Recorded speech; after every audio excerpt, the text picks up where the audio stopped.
নমস্কার বন্ধুরা, মানসী এভরিথিংয়ে সবাইকে স্বাগত জানিয়ে আমি শুরু করছি আজকের একটি নতুন রেসিপি। সেটি হলো শীতের সবজি দিয়ে নিরামিষ ডাল। এই শীতের সবজি দিয়ে নিরামিষ ডালটি এতটাই সুস্বাদু হয় যে যারা সবজি খেতে পছন্দ করে না, বিশেষ করে বাচ্চারা, তাদেরকেও যদি দেয়া হয় তাহলে তারাও বলবে আরও একটু দাও। তাই এই সিম্পল সাধারণভাবে যে সবজি ডালটা বানিয়েছি সেটাই আপনাদের সঙ্গে আজ শেয়ার করছি। এই ডাল ভাত কিংবা রুটি যে কোনো জিনিসের সঙ্গে খুব দারুণ মানাবে এবং ডালটা এতটাই সুন্দর হয় যে এর সঙ্গে অন্য কোনো ডিশই আপনার লাগবে না। এই ডালটা শুধু ভাত কিংবা শুধু রুটির সঙ্গেই, আর অন্য কিছুর প্রয়োজন হবে না। তাহলে চলুন দেখা যাক রেসিপিটা।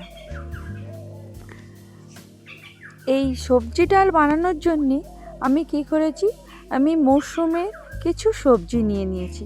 এখন যেহেতু শীতকাল, তাই কিছু শীতের জিনিস নিয়ে নিয়েছি। বিনস নিয়েছি, গাজর নিয়েছি, ক্যাপসিকাম নিয়েছি, ফুলকপি নিয়েছি, একটা বড় সাইজের মূলো নিয়েছি, আর নিয়েছি পেঁপে। সমস্ত সবজিগুলোকে আমি এইভাবে কেটে এবং ভালো করে ধুয়ে নিয়েছি। এইবার কড়াতে আমি সাদা তেল কিছু দিয়েছি, কিছু অল্প পরিমাণে সাদা তেল দিয়েছি, আপনারা দেখতেই পাচ্ছেন।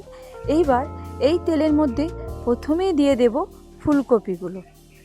ফুলকপিগুলো দেওয়ার পরে দিয়ে দেব গাজরগুলো, আর দিয়ে দেব বিনস। এই তিনটে সবজি দিয়েই আমি প্রথমে কিছুক্ষণ নাড়াচাড়া করে নেব।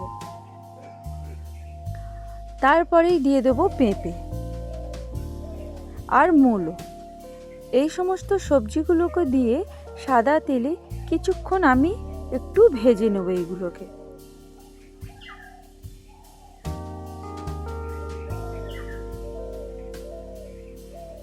সবজিগুলো একটু ভালো করে ভেজে নিতে হবে, যাতে সবজিগুলোর কাঁচা গন্ধটি না পাওয়া যায়।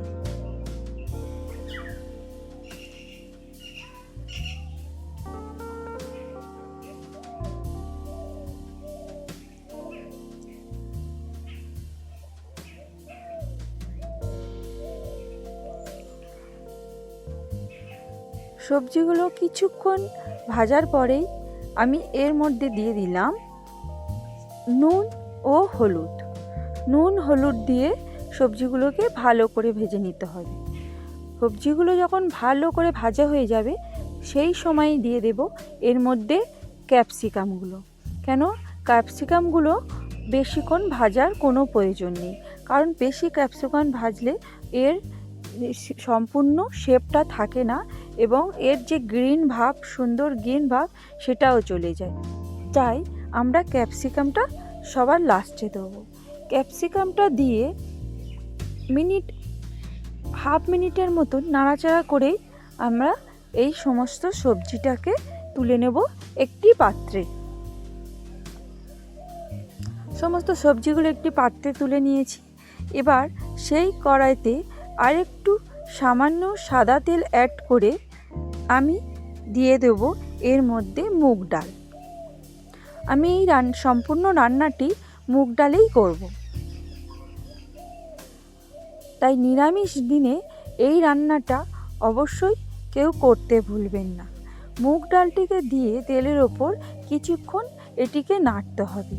একে ইনস্ট্যান্ট নেড়ে যেতে হবে, কেননা এটা নাড়া বন্ধ করে দিলে মুগ ডালটা পুড়ে যাওয়ার সম্ভাবনা থাকে। তাই এটিকে সম্পূর্ণভাবে নেড়ে যেতে হবে এবং যখনই এর মধ্যে একটা সুন্দর মুগ ডাল ভাজার একটা গন্ধ বেরোবে, আর এই যে ডালগুলো আছে এইগুলো কিছু ফুটতে শুরু করবে, কিছু সাদা সাদা ভাব এসে যাবে, তখনই বুঝতে পারবেন যে মুগ ডালটি ভালো করে ভাজা হয়ে গেছে।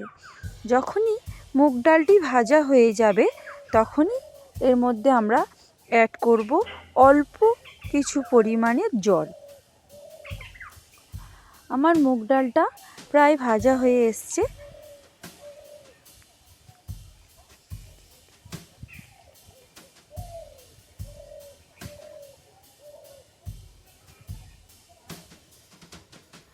মুগ ডালটা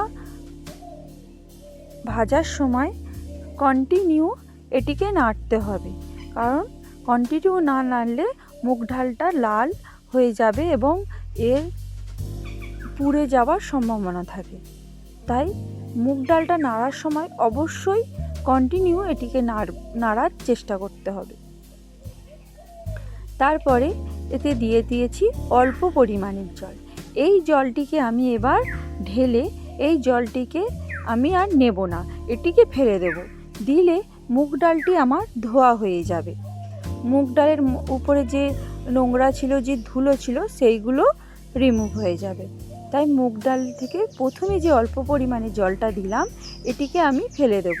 এটাকে আমি রান্নার ক্ষেত্রে ইউজ করব না।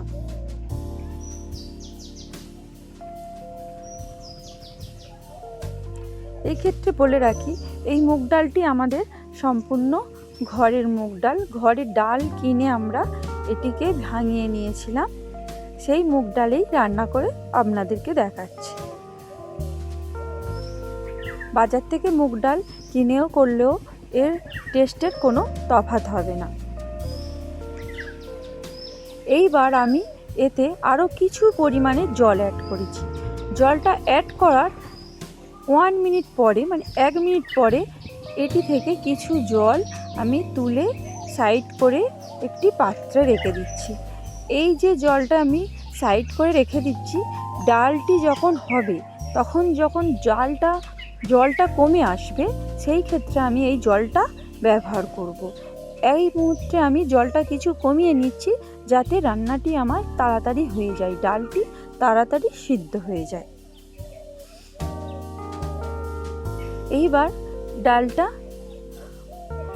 দেখতেই পাচ্ছেন কিছুক্ষণ হওয়ার পরে এর মধ্যে জল কমে এসেছিল, তাই আমি এর মধ্যে কিছু জল অ্যাড করলাম।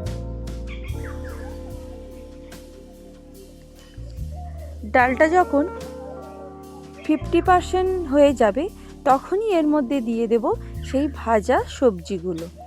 ভাজা সবজিগুলো আর যে জল আমি সাইড করে রেখেছিলাম সেই জল কিছু এর সঙ্গে অ্যাড করেই ডালটিকে পুরো সম্পূর্ণটা সিদ্ধ হতে দেব।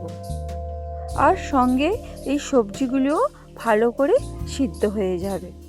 দেখুন আমি এর মধ্যে আরও কিছু জল অ্যাড করেছি, তাই জল এর সঙ্গে ডাল এবং সবজি একসঙ্গে ভালো করে সিদ্ধ হয়ে যাবে।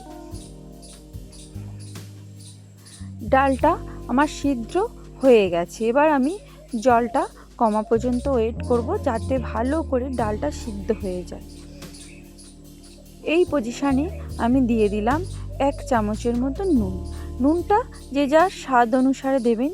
আর দিয়ে দিলাম 1 চামচ হলুদ গুঁড়ো। নুন এবং হলুদ গুঁড়ো ডালটির মধ্যে ভালো করে একটু হাতা কিংবা খুন্তি দিয়ে মিলিয়ে নিতে হবে।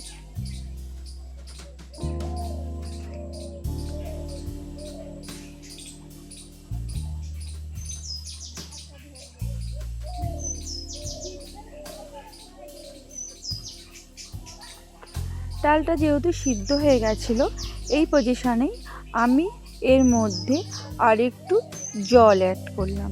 জল অ্যাডটা করলাম ডালের তরলটা ঠিকঠাক রাখার জন্য।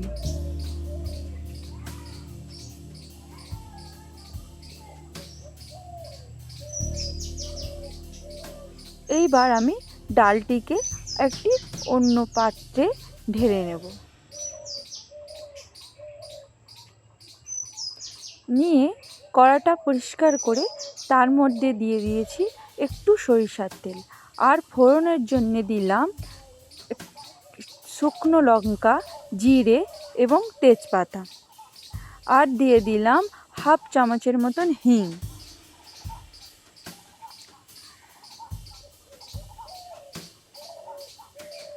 আর দিয়ে দিচ্ছি এর মধ্যে একটা টমেটো কুচি ও 1 কিউবের মতন আদা বাটা। এই সমস্ত ফোড়নটিকে দিয়ে লো ফ্লেমে আমি কিছুক্ষণ এটিকে নেড়ে নেব, যাতে আদা কাঁচা গন্ধটি না থাকে আর টমেটোটা ভালো করে এর সঙ্গে কুক হয়ে যায়। এইবার দিয়ে দিলাম এর মধ্যে হাফ চামচের মতন চিনি।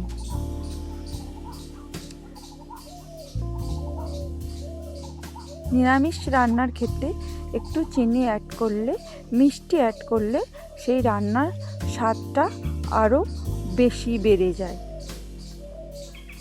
সমস্ত মশলাটিকে কষেই আমি এর মধ্যে দিয়ে দিলাম সেই ডালটি। এবার ডালটিকে কিছুক্ষণ হতে দেব। কিছুক্ষণ ফুটলেই আমার শীতের মরশুমে সবজি ডাল রেডি হয়ে যাবে। আর এই সবজি ডালের স্বাদ এতটাই সুন্দর হয় যে বাচ্চারা যারা সবজি খায় না তারাও পর্যন্ত এই ডালটি খেতে চাইবে খুশিতে। সবার লাস্টে দিয়ে দিলাম আমি 1 চামচের মতন ঘি ও একটু জিরে ও গরম মশলা গুঁড়ো। আমি শুকনো কড়াতে একটু গরম মশলা ও জিরেকে ভেজে নিয়েছিলাম, সেটিকেই গুঁড়ো করে রেখেছি। গরম মশলার মধ্যে দিয়েছিলাম এলাচ, দারুচিনি ও লবঙ্গ। ডালটা আমার রেডি হয়ে গেছে। এটিকে আমি একটি পাত্রে ঢেলে নিয়েছি। দেখুন ডালটা কতটা সুন্দর দেখতে হয়েছে। শুধু এটি সুন্দর দেখতে হয়নি, এ খেতেও খুব দারুণ। পার্সোনালি বলছি, আমার ছেলে সবজি খেতেই পছন্দ করে না, কিন্তু এই ডালটি করলে সেই দিনকে আমার ডালই কম পড়ে যায়। তাই বাড়িতে অবশ্যই করে দেখবেন এই ডালটি। ভাত কিংবা রুটির সঙ্গে এই ডালটা খেতে খুবই দারুণ ও সুস্বাদু, এবং এই ডাল থাকলে অন্য কোনো ডিশের প্রয়োজন হয়ে লাগবে না।